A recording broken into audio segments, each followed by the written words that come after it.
برطانیہ میں موسیقی کا پہلا ٹیلنٹ ہنٹ شروع ہو چکا ہے۔ مانچسٹر میں ملک بھر کے نوجوان گلوکاروں نے اپنی آواز کا جادو جگایا۔ مزید احوال جانتے ہیں مانچسٹر سے ہمارے نمائندے اعتزاز عاصم چادری کی اس رپورٹ میں۔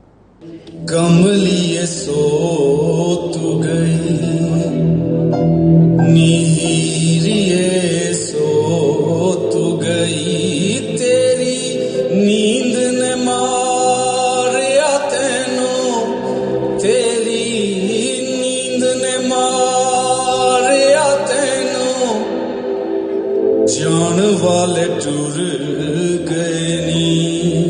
مانچسٹر کے مقامی ہوٹل میں برطانیہ کے موسیقی ٹیلنٹ ہنٹ کی تقریب منعقد کی گئی۔ موسیقی ٹیلنٹ ہنٹ کے آرگنائزر میاں عامر علی نے اپنے خیالات کا اظہار کرتے ہوئے کہا کہ ہمارا مقصد برطانیہ میں گائکی کے شوقین افراد کو ایک پلیٹ فارم مہیا کرنا ہے اور ہم اس کے باقی پروگرام جلد برطانیہ بھر میں کریں گے۔ یوکے کے نام سے یہاں پہ یہ ایک پروگرام کرنے جا رہے ہیں جہاں پہ بہت سے ہمارے جو ینگ ٹیلنٹڈ جو ہے انہیں موقع ملے گا کہ وہ آگے آ کے اپنی پرفارمنس جو ہے نا وہ اپنا شو کر سکیں اور آگے بڑھ سکیں۔ تو اس کے ساتھ ساتھ میں آپ تمام لوگوں کو دیکھنے والے کو بھی کہوں گا کہ پلیز ویب سائٹ پہ آئیں اور دانیال ہاشمی کی اس کوشش کو کامیاب بنائیں اور اسٹیج ماسٹر یوکے کو آپ اپنا پروگرام سمجھتے ہوئے اس میں حصہ لیں۔ برطانوی گلوکاروں نے اس موقع پر 92 نیوز سے بات چیت کرتے ہوئے کہا کہ اس طرح کے پروگرام برطانیہ میں بسنے والے گائکی کے شوقین کے لیے ایک سنہرا موقع ہیں۔ اس سے برطانیہ میں موجود نئی نسل کو اپنے فن کا مظاہرہ کرنے کا موقع ملے گا۔ اسٹیج ماسٹر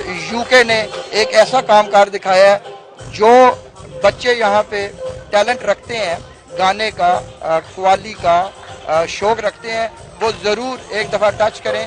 بالکل ایسا لگتا ہی نہیں ہمیں کہ ہم پاکستان سے باہر بیٹھے ہوئے ہیں، مطلب یہاں پہ سارا اپنا کلچر، اپنی ثقافت، سارے اپنے لوگ اور اپنا میوزک، اپنا کھانا، مطلب ایسے اس طرح کے جو ایونٹ ہوتے ہیں وہ ہوتے رہنے چاہیے۔ کہ پاکستان، انڈیا، وہاں سے جو بندے آتے ہیں میں ان کی رسپیکٹ کرتا ہوں، ان کے پاس ایک علم ہے، لیکن یہاں پہ ٹیلنٹ ہے، لوگ کرنا چاہتے ہیں، لوگوں کے پاس ٹیلنٹ ہے، گا سکتے ہیں، سارا کچھ کر سکتے ہیں۔ اس کے پاس ٹیلنٹ ہوا تو وہ ان کو آگے سپورٹ کریں گے، کیونکہ ہمارے پاکستانی کلچر میں یوکے میں انڈین ہو، پاکستان سے ہو، بنگلہ دیش سے ہو، if you can speak the language, even if you can sing in English, these guys will give you the chance, opportunity to come and sing. So if you got a talent, you need to be on the stage. اس تقریب میں گلوکاروں نے مختلف قسم کے گانے گا کر اپنے فن کا مظاہرہ کیا اور حاضرین سے خوب داد وصول کی، جبکہ ٹیلنٹ ہنٹ پروگرام میں معروف قلمکار سہیل احمد وڑائچ اور مانچسٹر کے ممبر آف پارلیمنٹ نے خصوصی شرکت کی۔